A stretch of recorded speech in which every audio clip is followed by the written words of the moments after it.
Welcome to news TV 99 news. ముందుగా headlines చూద్దాం.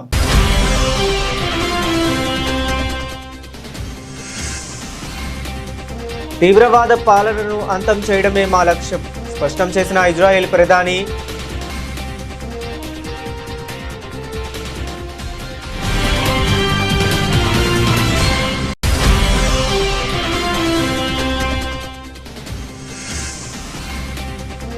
DMK పాలన అవినీతిమయమైందంటూ విరుచుకుపడ్డ ప్రధాని మోదీ. తామొస్తే స్వేచ్ఛ పాలన అందిస్తామని హామీ.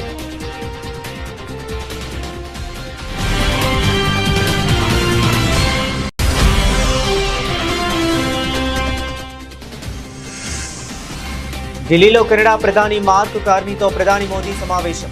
ఇరు దేశాల పరస్పర సహకారంతో అభివృద్ధిపై ద్వైపాక్షిక చర్చలు జరిపిన దేశాధినేతలు.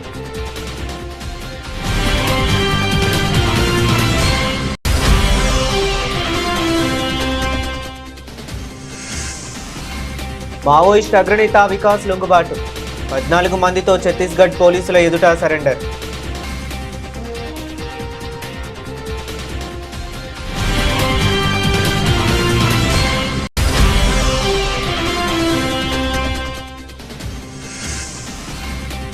తప్పు చేస్తే ఎవరిని వదలం, అర్హులైన పేదవారికి ఇందిరమ్మ ఇల్లు తేల్చి చెప్పిన మంత్రి పొంగులేటి.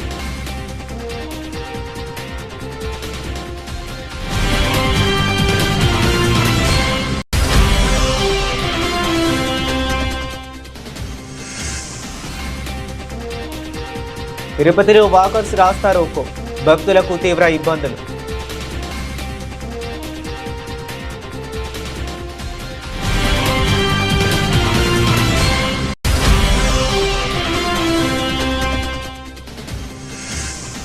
తెలంగాణ రాష్ట్రంలో ప్రధానమంత్రి ఫసల్ బీమా పథకంను వెంటనే అమలు చేయాలి ప్రభుత్వాన్ని డిమాండ్ చేసిన బీజేపీ ఎమ్మెల్యే పాయల్ శంకర్.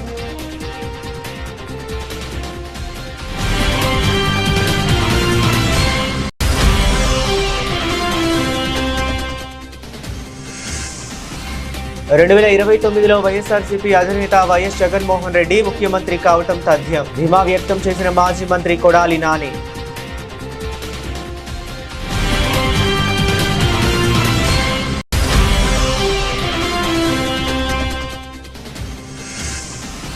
విద్యా కమిషన్ పేరిట తెలంగాణ బిడ్డల భవిష్యత్తుతో చెలగాటమాడుతున్నారు ప్రభుత్వ తీరుపై మండిపడ్డ RS Praveen Kumar.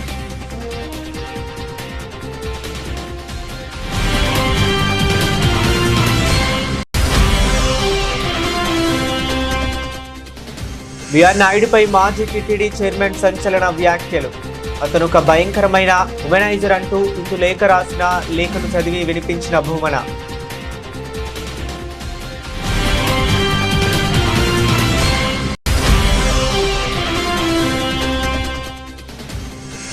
Sanju Samson super innings. World cup semis కు దూసుకెళ్లిన భారత్. మార్చి 5న ముంబై వేదికగా ఇంగ్లాండ్తో సెమీఫైనల్ ఆడనున్న భారత్.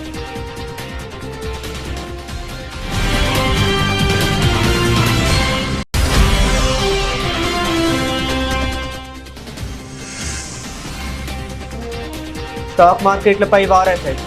భారీ నష్టాల్లో సూచీలు.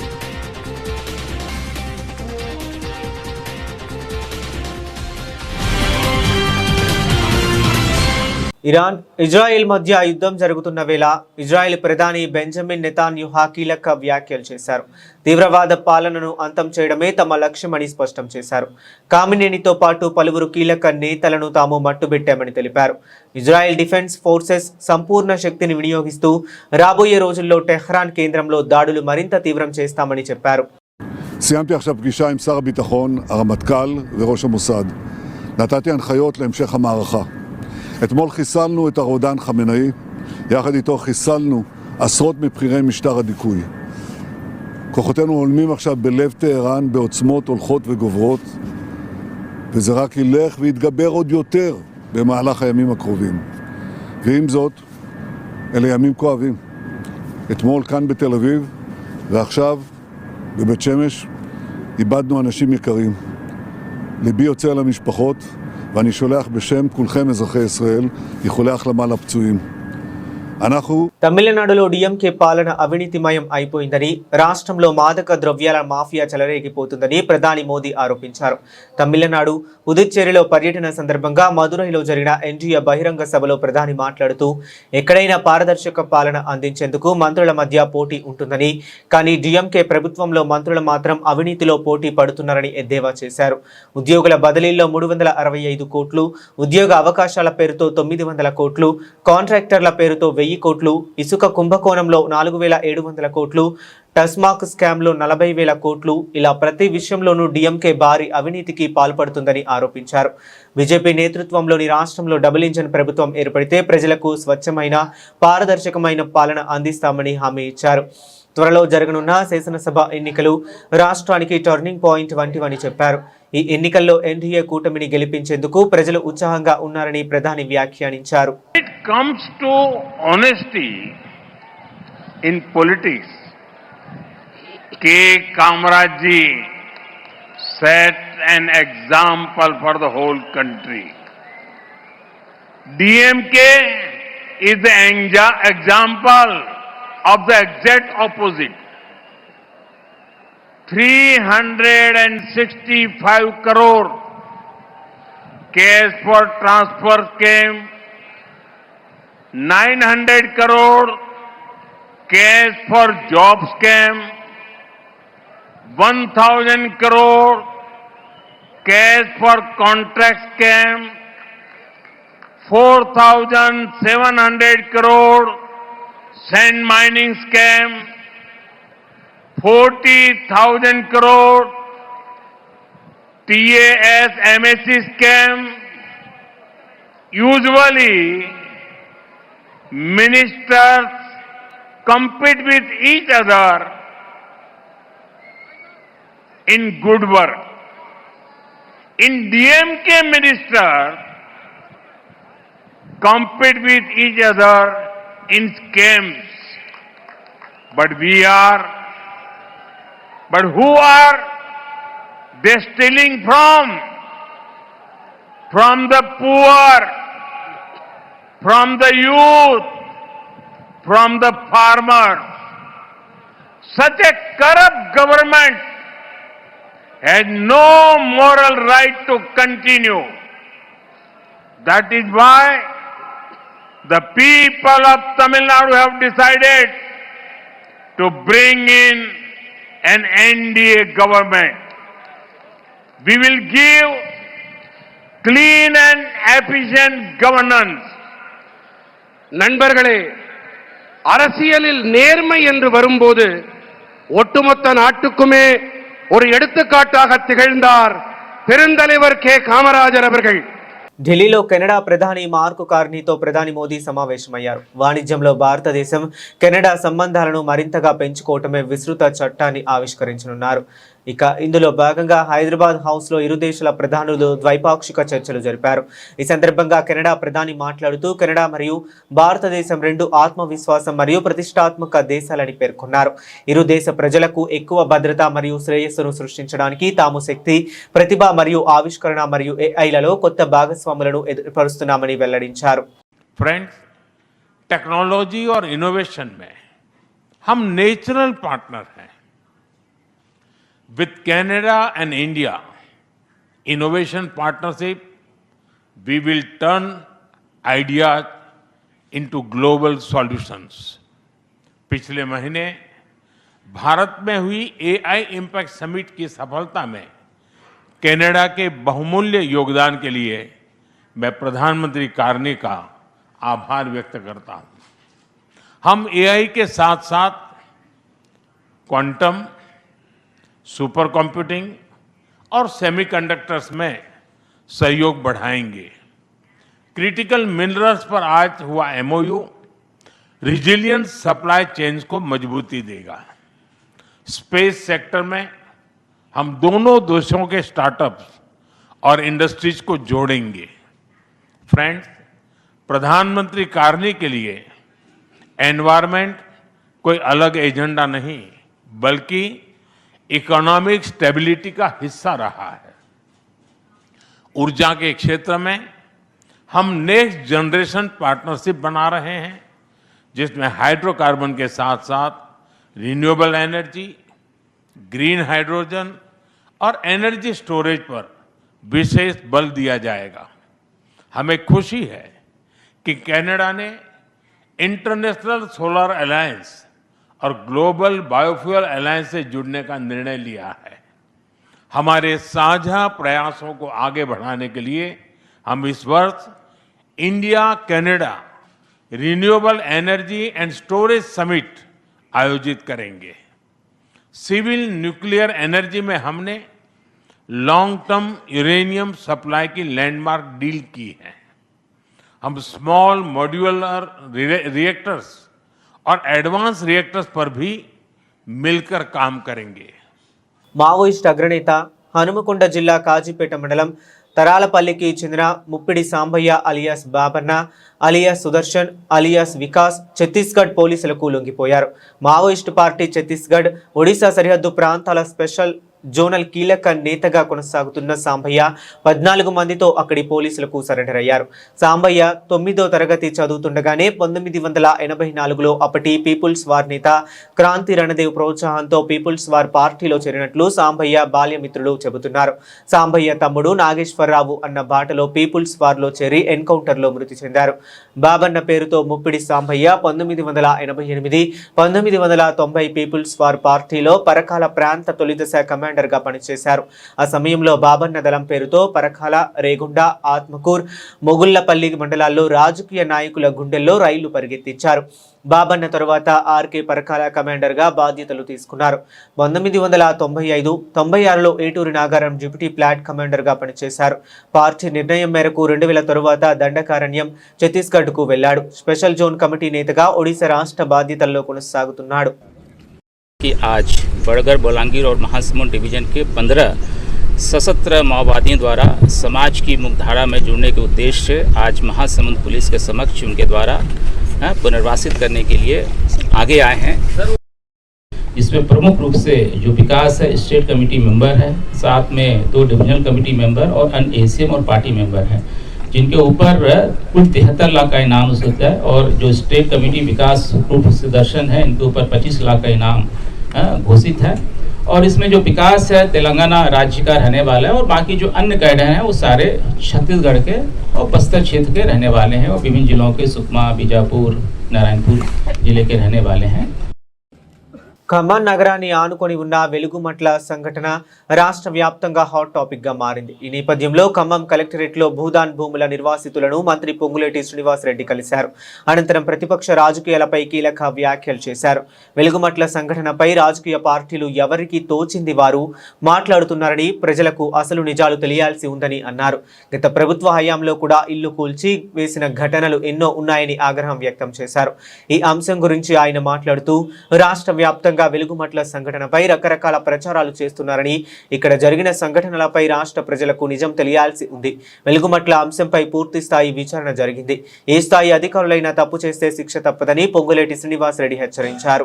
ఏ పేదవాడైతే అర్హుడైన వాడున్నాడో గౌరవ ముఖ్యమంత్రి గారి సూచనల మేరకు ఇవాళ 1వ తారీఖు 15వ తారీఖు లోపు ఏదైతే 747 మందిలో అర్హులైన పేదవాళ్ళు ఎవరైతే ఉన్నారో వాళ్ళందరికీ ఇళ్ల స్థలము 5 లక్షల రూపాయల ఇందిరమ్మ ఇళ్లు కూడా శాంక్షన్ చేసి ఆర్డర్లు ఇచ్చి నేనే దగ్గరుండి ముగ్గు పోపిస్తాను.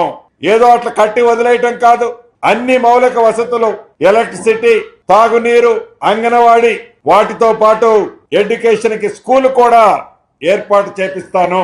కొన్ని పేపర్లు చూస్తున్నాను, ఇవాళ ఇప్పుడు మాట్లాడుతున్నాను, పూర్తి ఆధారాలతో మాట్లాడుతున్నాను. రండి. ఆ భూమట ఈ ఉన్న మంత్రిలో ఒక మంత్రి ఎక్కడో దేశంలో జరిగే ఎన్నికల కోసం 100 కోట్ల కోసం ఆ భూమి కట్టుకుంటాడట. ఇంకో మంత్రి 35 కోట్ల కోసం ఆ భూమిని ఇంకోటికి ఇస్తాడట. సిగ్గుండాల మాట్లాడటానికి, సిగ్గుండాల. పేదవాడితోనా మీరు రాజకీయాలు ఆడేది? మీకు నిజంగా రాజకీయాలు ఆడాలంటే గీత గీస్తారండి. ఒక్కొక్కడ పరువు ఏందో, మీ చరిత్ర ఏంటో తీస్తారండి. పేపర్ ఉందో కదా, ఆ పేపర్ శానిటీ కూడా ఏందో మనకు తెలియదు కాదు. మీ యూట్యూబ్ లో ఆ ట్యూబులు అని చెప్తే నేను మాట్లాడేది ఒకటి, మొన్న కూడా దాన్ని వక్రీకరించి చూపిస్తారా? బుద్ధి ఉండాలా. పేదవాడు అంటే డెఫినేషన్ తెలియని మీరు కూడా ఈనాడు ఆ పేదవాడి పట్ల మీరు కన్నీరు కారుస్తున్న డ్రామాలు చూస్తుంటే మీ డ్రామాతనం తెలంగాణ రాష్ట్ర ప్రజలందరూ గమనిస్తున్నారు. తిరుపతి నగరంలోని అలిపిరి మార్గంలో ఈరోజు ఉదయం వాకర్లు ఆందోళనకు దిగారు. కపిల తీర్థం నుంచి అలిపిరి వెళ్లే ప్రధాన రహదారిపై రాస్తారోకో నిర్వహించడంతో తిరుమల వెళ్లే భక్తులు తీవ్ర ఇబ్బందులు పడ్డారు. సుమారు కిలోమీటర్ మేర వాహనాలు నిలిచిపోయి భారీగా ట్రాఫిక్ జామ్ ఏర్పడింది. అలిపిరి సమీపంలోని దివ్యరామంలో ఉన్న నగర వనంలో వాకింగ్ చేసేందుకు నెలకి 100 ప్రవేశ రుసుము చెల్లించాలని అటవీశాఖ అధికారులు కొత్త నిబంధన విధించారు. ఈరోజు ఉదయం రుసుము చెల్లించని వారిని అధికారులు లోపలికి అనుమతించలేదు. దీంతో ఆగ్రహానికి గురైన వాకర్లు రోడ్డుపై బైఠాయించి నిరసన చేపట్టారు. డిఎఫ్ఓకు వ్యతిరేకంగా నినాదాలు చేశారు. ఈ నిరసనకు వాకర్స్ లోని సిపిఎం నేతలు నాయకత్వం వహించారు. తిరుమల రాకపోకలకు తీవ్ర అంతరాయం కలగడంతో వాహనాల్లోని భక్తులు, ప్రయాణికులు వాకర్ల తీరుపై తీవ్ర ఆగ్రహం వ్యక్తం చేశారు. విషయం తెలుసుకున్న అలిపిరి సిఐ రామకిషోర్ వెంటనే ఘటనా స్థలానికి చేరుకున్నారు. ఆందోళనకారులతో చర్చలు జరిపి వారికి నచ్చజెప్పడంతో వాకర్లు తమ నిరసనను విరమించారు. అనంతరం పోలీసులు ట్రాఫిక్ ను క్లియర్ చేసి వాహనాల రాకపోకలను పునరుద్ధరించారు. దివ్యారామంలో ఈరోజు గత 3 నెలల నుంచి పార్కింగ్ ఫీజు వద్దని చెప్పి అనేక సందర్భాలుగా దివ్యారామం డిఎఫ్ఓ గారికి చెప్పడం జరిగింది. డిఎఫ్ఓ గారు మీకు కట్టాల్సిన అవసరం లేదు అని చెప్పినాడు. చెప్పిన తర్వాత కూడా ఈ రోజు నుంచి మొత్తం మీరు డబ్బులు చెల్లిస్తేనే లోపలికి పంపిస్తాం, లేకపోతే లేదు అని చెప్పినని ఈరోజు ఇక్కడ చెప్తే మేమంతా కూడా వాకర్స్ అసోసియేషన్ గా ఇక్కడ దానికి వ్యతిరేకంగా నిరసన కార్యక్రమాన్ని చేయడం అనేది జరుగుతూ ఉంది. ఇది చాలా దుర్మార్గమైనటువంటి విషయం. ఎందుకంటే నడకకు కూడా ఈ రోజు డబ్బులు అడుగుతున్నటువంటి పరిస్థితి ఉంది.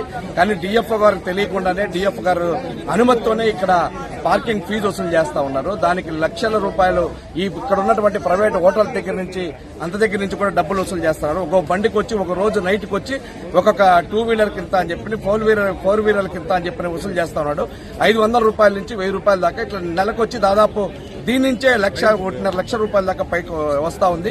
కానీ వాకర్స్ గా ఇక్కడ ఉన్నటువంటి వాళ్ళు 200 మంది పైచులకు వాకర్స్ వెళ్తా ఉన్నారు. 200 నుంచి 20,000 రూపాయల కంటే ఎక్కువ రాదు. కానీ తిరుపతి యొక్క ఆరోగ్యాన్ని, తిరుపతి యొక్క నడకను ఈ రోజు కాపాడడానికి ఇక్కడ ఉన్నటువంటి వచ్చే వాళ్ళంతా కూడా మిడిల్ క్లాస్ వాళ్ళు, బ్యాంక్ ఎంప్లాయీస్ దగ్గర నుంచి అనేక రకాలైనటువంటి సెక్షన్స్ అంతా ఇక్కడికి వచ్చి వాకర్స్ వాకింగ్ చేసుకోవడం అనేది జరుగుతూ ఉంది. అట్లాంటి దాన్ని ఈ రోజు అడ్డుకోవడం అనేది చాలా దుర్మార్గమైనటువంటి. ఈ సమస్య పరిష్కారం అయ్యేంత వరకు ఇక్కడి నుంచి లేయకూడదని చెప్పినని వాకర్స్ డిమాండ్ చేస్తారు. కాబట్టి ఈ సమస్యను పరిష్కారం చేయాలని కోరుతాం. తెలంగాణ రాష్ట్రంలో ప్రధానమంత్రి ఫసల్ బీమా పథకంను వెంటనే అమలు చేయాలని బీజేపీ తరపున డిమాండ్ చేస్తున్నామని ఆ పార్టీ ఎమ్మెల్యే పాయల్ శంకర్ అన్నారు. ఈ నెల 7 నుంచి 15 వరకు ఆదిలాబాద్ కేంద్రంగా రైతులతో కలిసి ఉద్యమ కార్యక్రమాలు చేపడుతున్నారు. రాష్ట్ర వ్యాప్తంగా రైతుల నుంచి పంటల బీమా దరఖాస్తులు స్వీకరిస్తామని చెప్పారు. రైతులకు భద్రత కల్పించడమే ఉద్యమ లక్ష్యం అని ఈ నెల 16న శాసనసభ సమావేశంలో పాల్గొంటామని పాయల్ శంకర్ పేర్కొన్నారు. రాష్ట్ర కాంగ్రెస్ ప్రభుత్వ నిర్లక్ష్యంపై శాసనసభలో ప్రశ్నిస్తానని స్పష్టం చేశారు. ప్రతి బీజేపీ ఎమ్మెల్యే, ఎమ్మెల్సీ, ముఖ్య నేతలు రైతుల పక్షాన నిలవాలని ఈ సందర్భంగా ఆయన పిలుపునిచ్చారు. అదేవిధంగా భారతీయ జనతా పార్టీ రైతుల పక్షాన నిలబడి ఈ ప్రభుత్వం మీద ఒత్తిడి తీసుకురావాలని ఒక నిర్ణయానికి వచ్చినాం. నిన్న జరిగినటువంటి బీజేఎల్పీ శాసనసభ సమావేశంలో ఒక తీర్మానం చేసినాం. ఈ నెల 7వ తారీఖు నుండి 15వ తారీఖు వరకు ఈ రాష్ట్రంలో ఉన్నటువంటి రైతులందరి దగ్గరికి వెళ్ళి ఈ రాష్ట్రంలో పంటల బీమా అమలు చేయాలని డిమాండ్ చేస్తూ దరఖాస్తులు స్వీకరించేటటువంటి కార్యక్రమాన్ని ప్రారంభిస్తున్నాం. దాన్ని ఆదిలాబాద్ నుంచే ప్రారంభిస్తున్నాం. ఆ యొక్క 7వ తారీఖు నాడు ఆ ప్రారంభ కార్యక్రమంలో ఈ రాష్ట్రంలో ఉన్నటువంటి భారతీయ జనతా పార్టీ శాసనసభ్యులు, ఎంపీలు, ఎమ్మెల్సీలు, మిగతా ముఖ్య నాయకులంతా కూడా ఆదిలాబాద్లో ప్రారంభమయ్యేటటువంటి ఆ యొక్క ఫసల్ బీమా పథకాన్ని ఈ రాష్ట్రంలో అమలు చేయాలనే డిమాండ్తో ప్రారంభమయ్యేటటువంటి ఆ యొక్క కార్యక్రమానికి రాష్ట్రంలో ఉన్నటువంటి భారతీయ జనతా పార్టీ నాయకులంతా కూడా పాల్గొంటారు.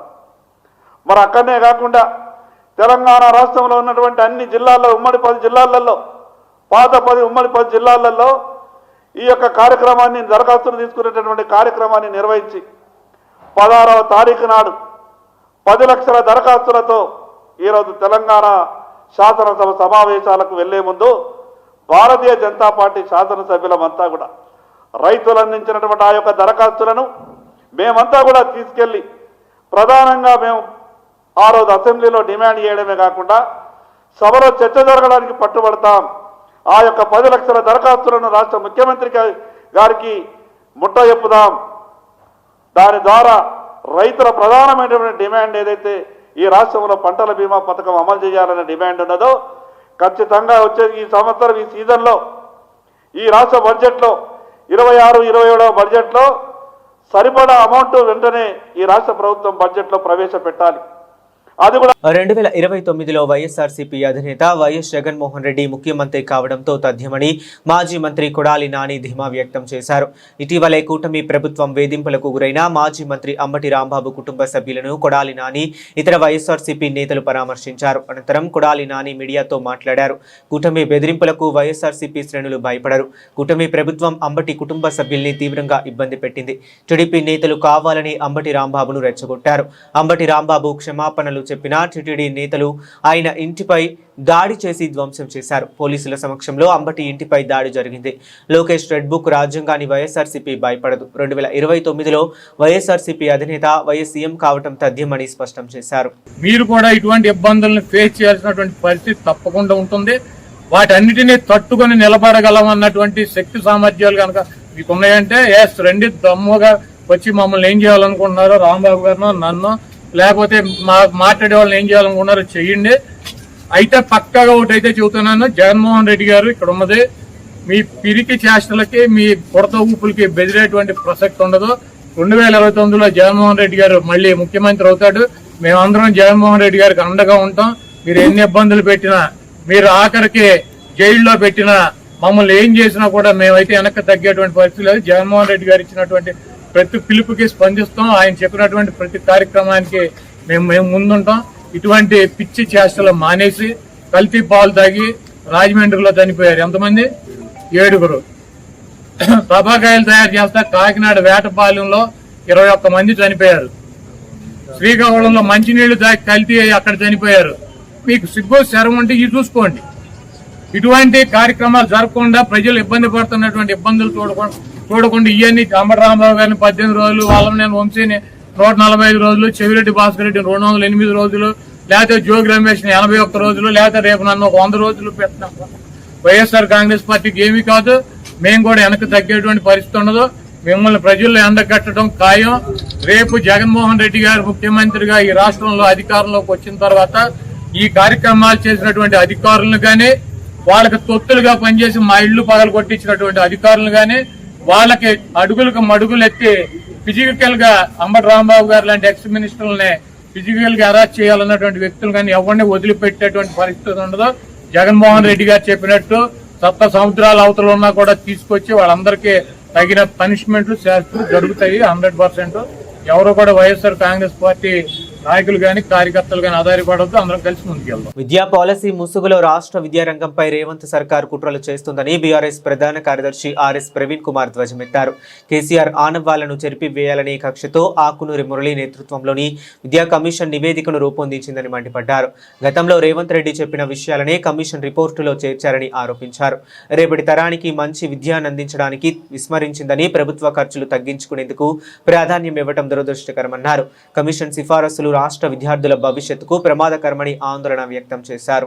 ఇటీవల గత 3 రోజుల క్రితం మరి తెలంగాణ విద్యా కమిషన్ చైర్పర్సన్ అయిన ఆకునూరి మురళి గారు మరి మిగతా సభ్యులందరూ కలిసి ముఖ్యమంత్రి గారికి ఈ Telangana education policy for Telangana 2026 అంటే తెలంగాణలో ఒక నూతన విద్యా విధానం రావాలి అని చెప్పి వారు గౌరవ ముఖ్యమంత్రి శ్రీ రేవంత్ రెడ్డి గారికి నివేదిక అందజేయడం జరిగింది. మరి ఆ నివేదిక చదివిన తర్వాత నిజంగా తెలంగాణ బిడ్డల భవిష్యత్తు అత్యంత ప్రమాదకరంగా మారింది. వారికి విద్యను బోధించే ఉపాధ్యాయుల ఆత్మగౌరవం దెబ్బతీయడానికి అన్ని కుట్రలు జరిగినాయని చాలా క్లియర్ గా అర్థమవుతా ఉన్నది. నేను మొట్టమొదట ఒకటే విషయం చెప్తా ఉన్నా, రేపు బీఆర్ఎస్ పార్టీ మళ్లీ అధికారంలోకి వచ్చిన తర్వాత ఈ Telangana education policy for Telangana ఈ విద్యా కమిషన్ రిపోర్ట్ ఏదైతుందో అది డైరెక్ట్ గా చెత్తబుట్టలో వేస్తాం.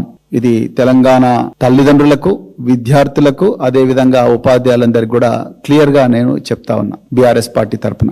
ఎందుకంటే విద్యా వ్యవస్థలో అత్యంత కీలకమైన వ్యక్తి ఉపాధ్యాయుడు. ఈ ఉపాధ్యాయుడు తన ఆత్మగౌరవాన్ని దెబ్బతీసే ప్రయత్నం జరిగితే, అదేవిధంగా ఉపాధ్యాయుడు నిరంతరం తరగతి గదిలో అభద్రతా భావంతో బతికితే విద్యార్థులకు చదువు రాదు, తన ఉద్యోగానికి న్యాయం చేయలేడు అన్నది ప్రపంచ చరిత్రలో నిరూపించబడ్డది. సైన్స్ కూడా అదే చెప్తుంది. మరి అలాంటి ఉపాధ్యాయున్ని 1,70,000 మంది ఉపాధ్యాయులను ఘోరంగా అవమానించిన ఈ రిపోర్టు డెఫినెట్ గా చెత్తబుట్టలోకే వెళ్తుంది. ఇంకా దానికి వేరే స్థానం దొరకదు. ఇలా ఉపాధ్యాయుల జీతాల గురించి మాట్లాడుతుంది కమిషన్. నిజానికి ఈ పని పిఆర్సీ చేయాలి. అదేవిధంగా పిఆర్సీ టిటిడి చైర్మన్ బిఆర్ నాయుడుపై మాజీ టిటిడి చైర్మన్ భూమన కరుణాకర్ రెడ్డి సంచలన వ్యాఖ్యలు చేశారు. బిఆర్ నాయుడు భయంకరమైన ఉమనైజర్ అంటూ ఘాటు వ్యాఖ్యలు చేశారు. పడుకోకుండా ఏ పని చేయనని మొహం మీద చెబుతాడు అని ఆరోపించారు. 2019లో చంద్రబాబుకు ఇందులేఖ అనే బ్రాహ్మణ మహిళ రాసిన లేఖను భూమన బయట పెట్టారు. ఇందులేఖ రాసిన లేఖను మీడియా ముందు చదివి వినిపించారు. BR Naidu honorary chairman TV five, గౌరవనీయ మాజీ మరియు కాబోయే ఆంధ్ర రాష్ట్ర ముఖ్యమంత్రి వర్యులు నారా చంద్రబాబు నాయుడు గారికి నమస్కరించి రాయున్నది. నా పేరు తాడేపల్లి ఇందులేఖ, వయస్సు 48 సంవత్సరాలు, daughter of late Shri Tadepalli Satyanarayanamurthy, స్వస్థలం గుంటూరు జిల్లా తెనాలి. మాది బ్రాహ్మణ వైదిక కుటుంబం అయినప్పటికీ మా నాన్నగారు తెనాలి టౌన్ హెడ్ కరణగా పనిచేసి ఉన్నారు. తదనంతర పరిణామాలతో మేము సుమారు 36 ఏళ్ల క్రితం హైదరాబాద్కు మూవ్ అయ్యి వ్యాపార నిమిత్తం హైదరాబాదులో స్థిరపడ్డాము. ప్రస్తుతము మేము హైదరాబాద్లోని మణికొండ ఏరియాలో స్థిర నివాసం కలిగి ఉన్నాము. నేను ఈ ఉత్తరం ద్వారా మీ దృష్టికి తీసుకొని రావాలి అనుకుంటున్న ముఖ్య ఉద్దేశ్యం ఏమిటనగా, బిఆర్ నాయుడు నాకు 25 సంవత్సరాలుగా పరిచయస్తులు. ఆ పరిచయం కొన్ని ఏళ్ల తరువాత రిలేషన్షిప్ గా మారింది. ఈ ప్రయాణంలో నాయుడు గారి వలన సుఖం సంతోషం తోడు లేకపోగా అనేక అవమానాలు, ఆర్థిక ఇబ్బందులు పడ్డాను, ఇంకా పడుతూనే ఉన్నాను. నన్ను ఏనాడు ప్రేమగా బాధ్యతగా చూడలేదు.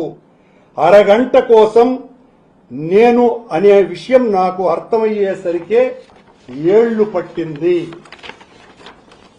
నాయుడు గారు నన్ను బాగా చూసుకుంటాను, ప్రపంచంలో అందరికంటే నువ్వంటేనే ప్రేమ, నన్ను వదిలేయొద్దు అని కళ్ళనీళ్లు పెట్టుకుంటే నమ్మి ఈ రిలేషన్షిప్ స్టార్ట్ చేశాను. నాకు ఒకే కూతురు, ఆ అమ్మాయి 16 సంవత్సరాలుగా SLE సిస్టోనీ లూప్స్ ఏంటది ఐసీసీ పురుషుల టీ20 ప్రపంచ కప్ 2026లో టీమిండియా సెమీఫైనల్లోకి అడుగుపెట్టింది.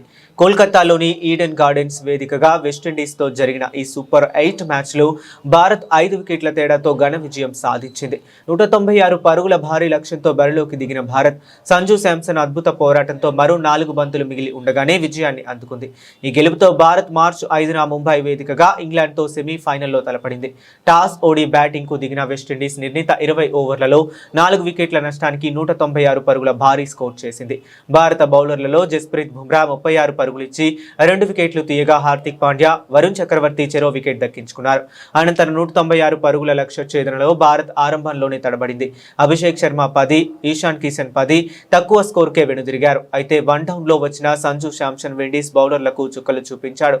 వికెట్లు పడుతున్నా ఒకవైపు వికెట్ కాపాడుకుంటూనే మరోవైపు బౌండరీలతో స్కోర్ బోర్డును పరుగులు పెట్టించాడు. సూర్యకుమార్ యాదవ్ 18, తిలక్ వర్మ 27, హార్దిక్ పాండ్యా 17లతో కలిసి కీలక భాగస్వామ్యాలు నెలకొల్పారు.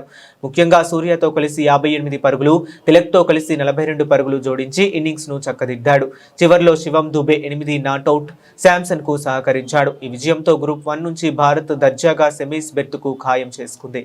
ఊహించినట్టుగానే పశ్చిమాసియాలోని ఉద్రిక్తతలు అంతర్జాతీయ మార్కెట్లపై తీవ్ర ప్రతికూల ప్రభావం చూపుతున్నాయి. ఇరాన్పై అమెరికా, ఇజ్రాయెల్ దాడి నేపథ్యంలో మదుపర్లు అప్రమత్తంగా వ్యవహరిస్తుండటంతో సూచీలు భారీ నష్టాలతో మొదలయ్యాయి. క్రూడ్ ఆయిల్ ధరలు భారీగా పెరగడం కూడా నెగిటివ్గా మారాయి. ఈ నేపథ్యంలో ప్రస్తుతం సెన్సెక్స్, నిఫ్టీ భారీ నష్టాల్లో కదిలాడుతున్నాయి. గత సెషన్ ముగింపు 81,287తో పోల్చుకుంటే సోమవారం ఉదయం 2,700 పాయింట్లకు పైగా నష్టంతో మొదలైన సెన్సెక్స్ ఆ తరువాత కాస్త కోలుకుంది. కనిష్టాల వద్ద మదుపర్ల కొనుగోళ్లకు మొగ్గు చూపుతుండటంతో సూచీలు నష్టాల నుంచి కొద్దిగా తేరుకున్నాయి. ప్రస్తుతం ఉదయం 10 గంటల సమయంలో సెన్సెక్స్ 848 పాయింట్ల నష్టంతో 80,412 వద్ద కొనసాగుతుంది. మరోవైపు నిఫ్టీ కూడా సెన్సెక్స్ బాటలోనే కదలాడుతుంది. ప్రస్తుతం 265 పాయింట్ల నష్టంతో 24,913 వద్ద కదలాడుతుంది. బులెటిన్ ముగించే ముందు మరొకసారి హెడ్లైన్స్ చూద్దాం.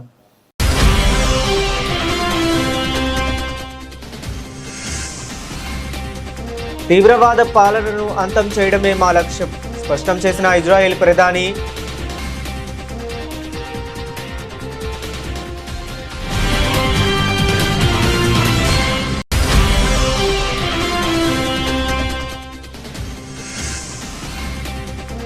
డిఎంకే పాలన అవినీతిమయమైందంటూ విరుచుకుపడ్డ ప్రధాని మోదీ. తామొస్తే స్వేచ్ఛ పాలన అందిస్తామని హామీ.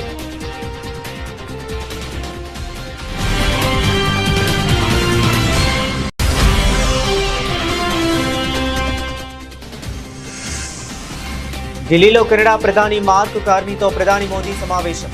ఇరు దేశాల పరస్పర సహకారంతో అభివృద్ధిపై ద్వైపాక్షిక చర్చలు జరిపిన దేశాధినేతలు.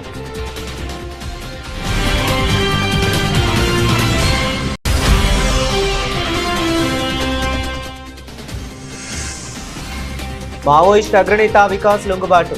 14 మందితో ఛత్తీస్గఢ్ పోలీసుల ఎదుట సరెండర్.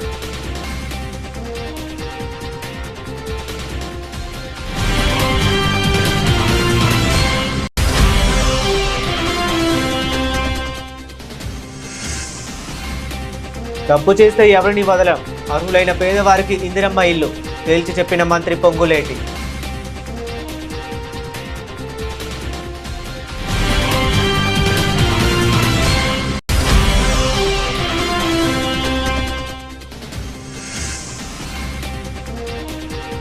తిరుపతిలో వాకర్స్ రాస్తారోకో, భక్తులకు తీవ్ర ఇబ్బందులు.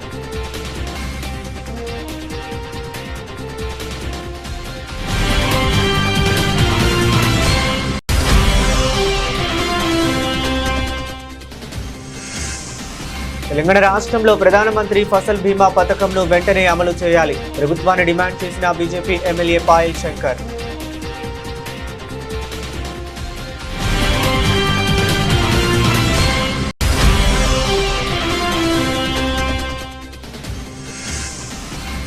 రెండు 2029లో వైఎస్ఆర్సీపీ అధినేత వైఎస్ జగన్మోహన్ రెడ్డి ముఖ్యమంత్రి కావటం తథ్యం. ధీమా వ్యక్తం చేసిన మాజీ మంత్రి కొడాలి నాని.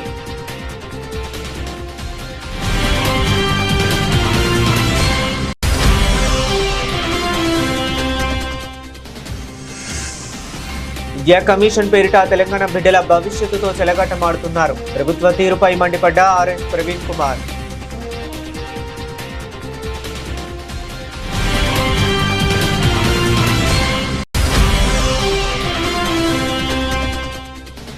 బిఆర్ నాయుడుపై మాజీ టీటీడీ చైర్మన్ సంచలన వ్యాఖ్యలు.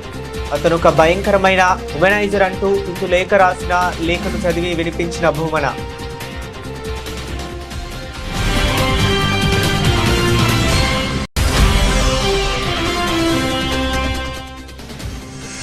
Sanju Samson super innings. World cup semis కు దూసుకెళ్లిన భారత్. మార్చి 5న ముంబై వేదికగా ఇంగ్లాండ్తో సెమీఫైనల్ ఆడనున్న భారత్.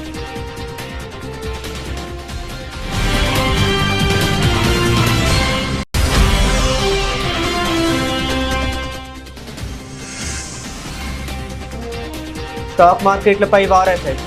భారీ నష్టాల్లో సూచీలు.